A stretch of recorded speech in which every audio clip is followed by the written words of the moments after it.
My sister's words, uneducated and poor, echoed in my ears long after the phone call ended. They stung, not because they were entirely untrue at the time, but because they came from her, my own flesh and blood. She'd always looked down on me. The dreamer lost in books instead of spreadsheets. The artist with paint on my hands instead of a briefcase. I didn't have a fancy degree. My education was the library, the museum, the bustling market where I learned to haggle and hustle. My portfolio was filled with sketches, not stocks. But I had something she lacked, vision. I channeled my hurt into action.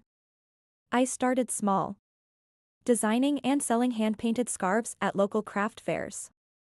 My sister scoffed, calling it a hobby. But the scarves sold. Then came custom-designed bags, then clothing. My small stall grew into a vibrant boutique. I learned about business the hard way. Through trial and error, through late nights and sheer grit. I hired local artisans, teaching them skills and providing them with a fair wage. Years passed. My sister climbed the corporate ladder. Her life a whirlwind of meetings and promotions. But her eyes always held a flicker of something. Envy? Pity? I wasn't sure. Then came the family crisis. Our parents' health deteriorated, and the medical bills piled up. My sister, with her high-powered job, was the obvious choice to handle the finances. But she was overwhelmed, lost in a sea of paperwork and red tape. I stepped in. My uneducated as self, armed with the street smarts I'd gained building my business, navigated the system. I negotiated payment plans, researched assistance programs, and advocated for our parents with a fierceness I didn't know I possessed. I leveraged my connections within the community, the people I'd supported and who now supported me.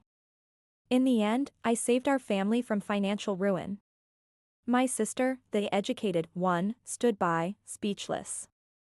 The tables had turned. I wasn't the black sheep anymore. I was the cornerstone. I hadn't sought revenge. I had simply built my own empire, brick by painful brick. Proving that education comes in many forms. And that true wealth lies not just in your bank account, but in the strength of your spirit and the kindness you extend to others. My sister's words still echoed. But now, they were a faint whisper, drowned out by the resounding symphony of my success.